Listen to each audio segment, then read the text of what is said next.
All right, good morning, good evening, good afternoon, ladies and gentlemen, citizens of YouTube. Is PastorDowell. I'm going to go ahead and I want to hit this again. I'm going to continue to keep hitting this. I'm going to hit it again and again and again. Maybe a light bulb will go off in your head. I hope that you can hear me. I'm going to try this again for the millionth time. Whenever I come against the false religion and the falsehoods of the religion of Christianity, I am not challenging people's personal love for the Messiah. I'm not challenging people's personal love for the Christ, because after all, you can only love him to the level of obedience, period. That's what he said himself in John 14:15. If you love me, you keep my commandments. But again, I heard this weekend up in Green Bay, Wisconsin, a Christian say to me that Christmas and Easter may have started evil, but it's good now. I said, mind you, these are people that have degrees and letters after their name. I shook my head. Good God, I said, boy, y'all on some good stuff. Y'all on some good stuff. Think about this for a second. When you read the Bible, was sodomy an abomination that would literally cause you to burn at the end of your life? Was it an abomination that literally people were put to death for? Yes or no? And if that is the case, you got to ask it. Just because the Supreme Court of the United States of America has caved in on something that in the 60s they said it was a mental disorder in this country, in America, just because the Supreme Court caved in on the massive amount of people coming out of the closet and the massive amount of news media catering to them, just because they say it's right, does that mean it's right now just because it's law in America? I'm asking that question. See, this is the mindset that we're dealing with. You see, everyone that is of the truth, they know the truth, they love the truth, they know it when they hear it, and they support and defend that truth. But a liar, oh man, the Bible clearly says that they're all going to have their part in a lake which burn in a lake of fire. They all going to have their part in the lake which burning with fire and brimstone. They're going to go there. And it's so many lies. I mean, again, we in the season that the Gentiles, the pagans, the heathens, they're getting ready to celebrate Christmas.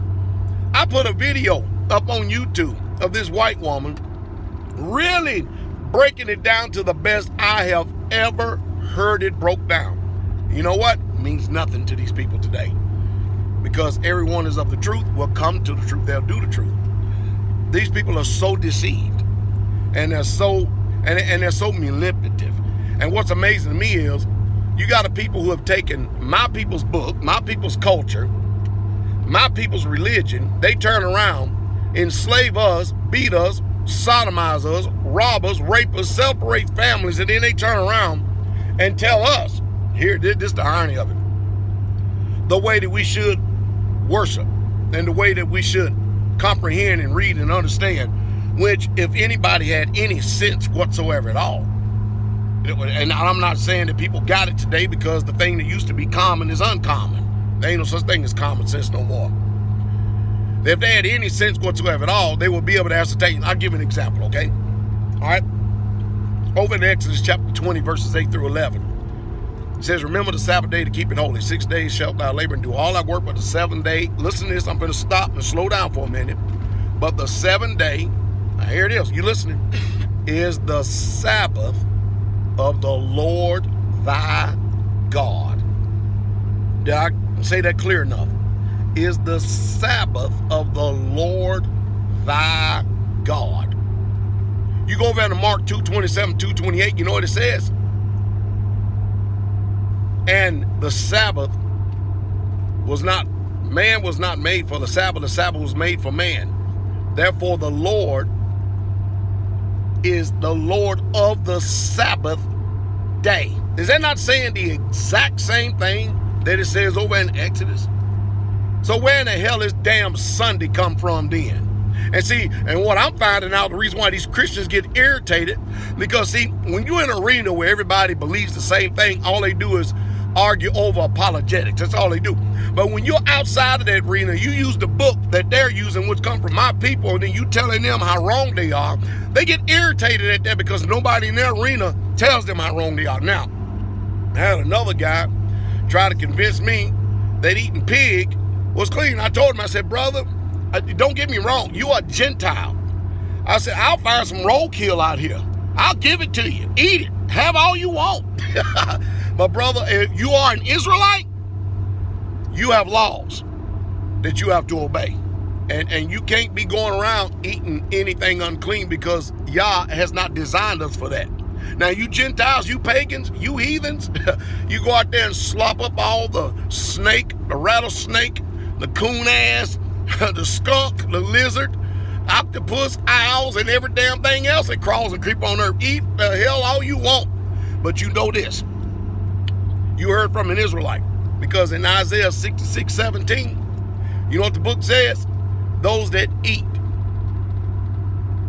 behind the gardens, the abomination and mouse, and swine's flesh shall be consumed together, saith the Lord. You know what that means? You're going to burn, period.